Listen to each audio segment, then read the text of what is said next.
Ayesha was like many women you might know. On the surface, her life looked perfect. She had a good job, a family, and people respected her for being responsible. But inside her mind, it was chaos. Every morning she woke up with a list of worries. Will my children be okay? Will my boss be happy? Am I doing enough? Am I enough? Her mind never rested. Even while cooking, she was thinking about work. Even at work, she was worrying about home. Even while trying to sleep, she was replaying past mistakes or imagining future disasters. The more she tried to be strong, the more exhausted she became. And yet, she kept going, because society had told her, a strong woman never complains. A strong woman never rests.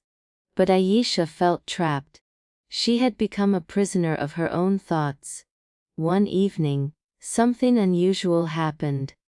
It was raining.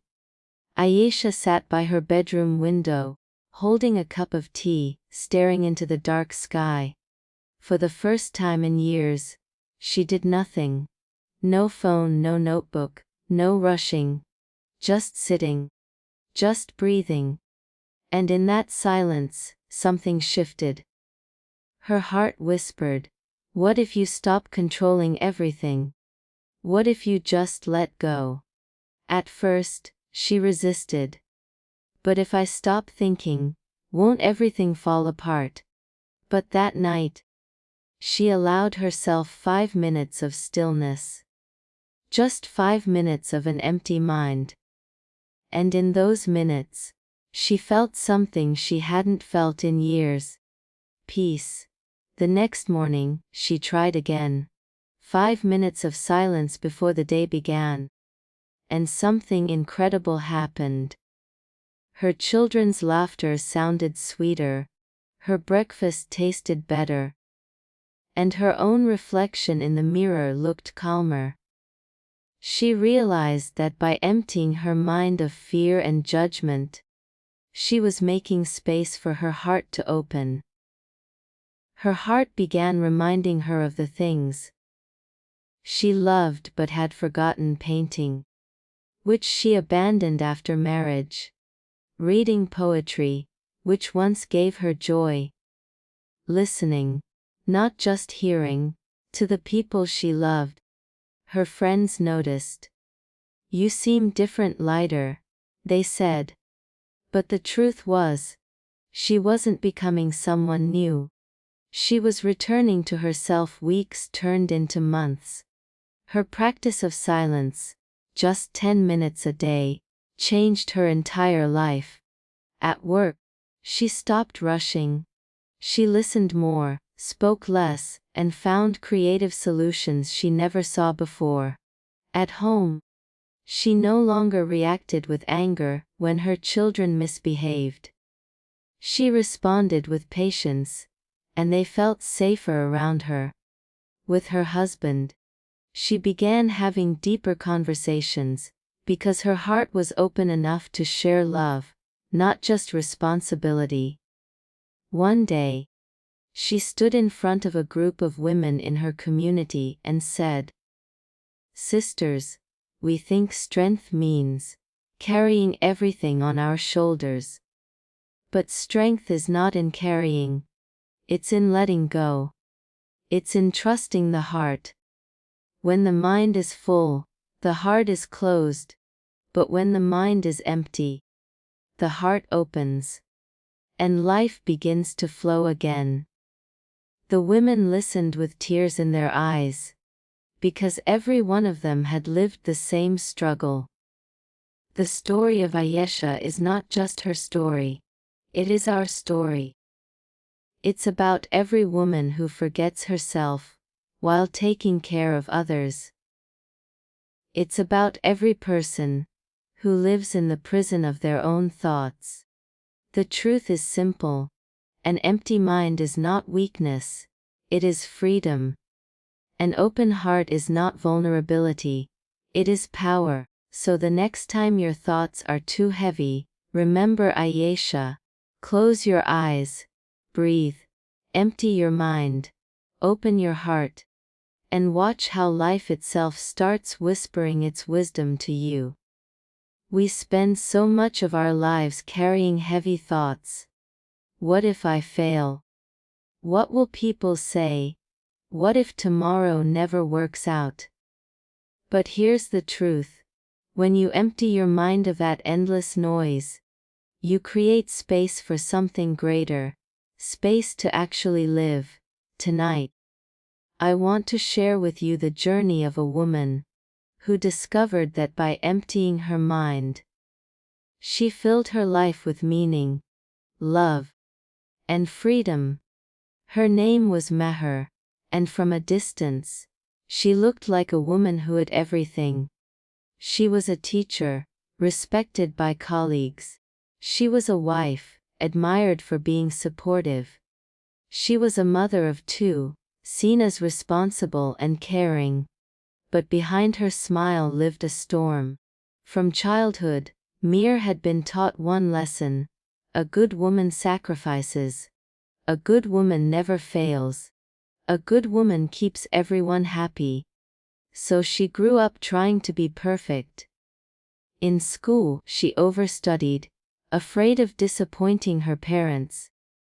In her 20s, she worked hard to support her family financially. After marriage, she carried the expectations of being the perfect wife and mother. Her days blurred into endless responsibilities. Wake up early, cook breakfast, get kids ready, rush to school, handle her job, return home, manage dinner, and prepare for the next day. Yet at night, when the house was finally quiet, her mind refused to rest. Did I forget something? Did I upset someone? What if tomorrow goes wrong? Why can't I be stronger? Even when her body lay on the bed, her mind was running marathons. She began losing her laughter. Even small joys. Her daughter's drawing, her son's jokes, felt like distant echoes she couldn't fully hear. Her life was full of thoughts, but empty of living. One evening, her son asked softly, "Mama, why do you always look worried? Don't you like being with us?" That question cut deeper than any wound. Meher realized her children weren't just watching her actions. They were absorbing her unhappiness. The turning point came unexpectedly. At her school, a wellness workshop was arranged. The guest speaker was an elderly woman named Syra, who radiated calmness just by walking into the room. Sarah asked a simple question: how many of you feel tired even after resting? Almost every hand went up, including Meher's. Sarah smiled gently and said, "That's because your exhaustion is not from your body. It's from your mind. A crowded mind is like a crowded house. There's no space to breathe, no space to live. But when you empty it, light enters, air flows, and life begins again." These words pierced Meher's heart. She realized she had built a prison inside her own mind. That night, after putting her children to sleep, she tried something new. She sat alone in the living room, closed her eyes, and breathed deeply. Thoughts rushed in: unfinished chores, bills to pay, a parent-teacher meeting next week. But this time, instead of fighting them, she whispered, "I see you, but I let you go." One by one, the thoughts passed, like clouds drifting across the sky. For the first time in years, Meher experienced silence within. It was only 5 minutes, but it felt like a lifetime of peace. The next morning, she tried again. 10 minutes of silence. She added a small ritual: writing her fears on a piece of paper, then tearing it. Her inner voice grew softer, kinder. You don't have to be perfect. You just have to be present. Slowly, her perception changed. The sunrise looked more golden. Her food tasted richer. Her children's laughter felt like music.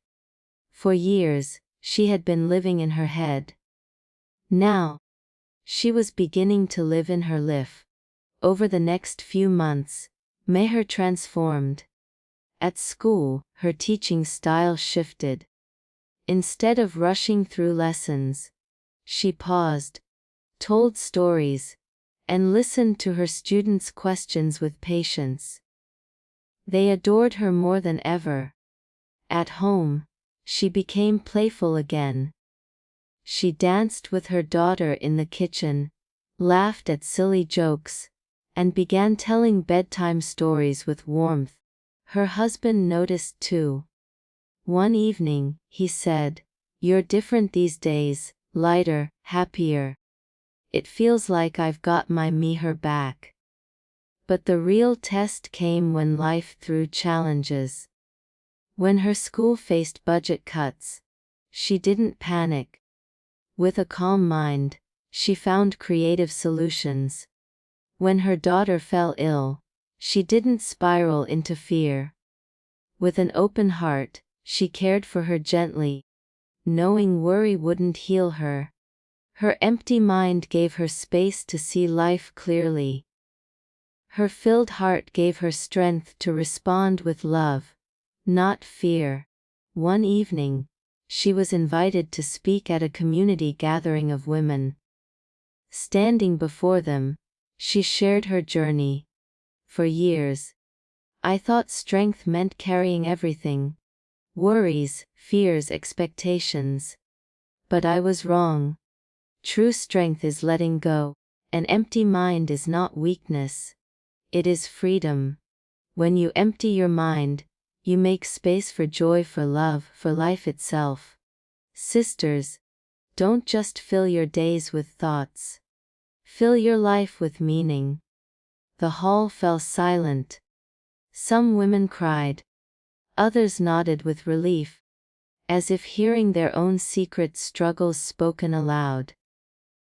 Meher's story is not just hers. It's a mirror for us all.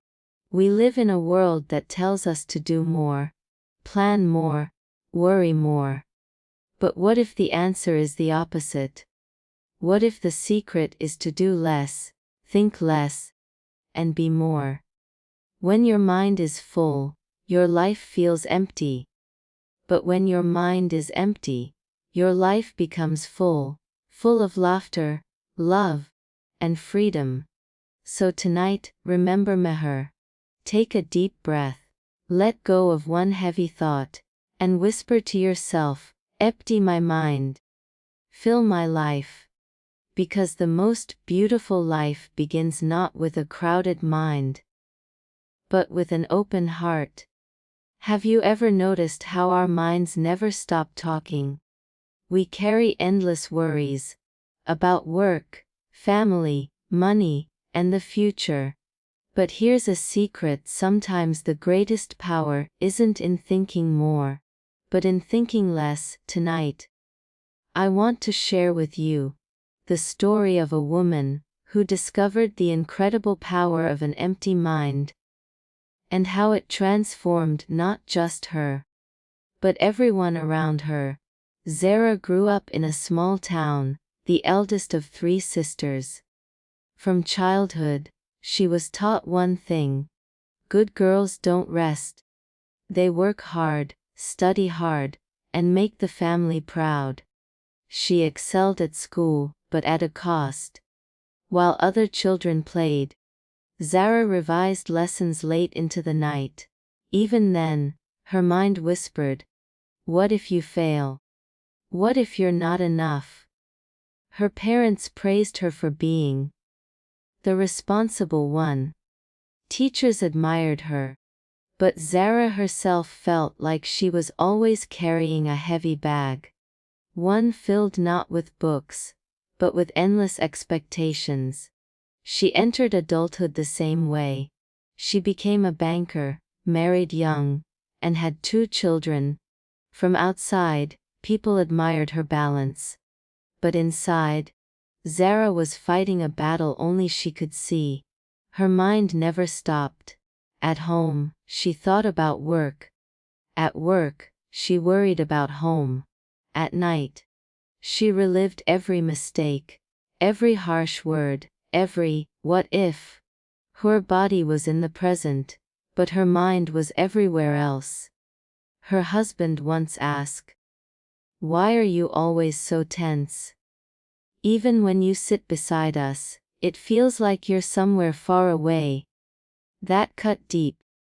But the breaking point came from her daughter, who softly said one night, "Mama, why don't you laugh anymore?"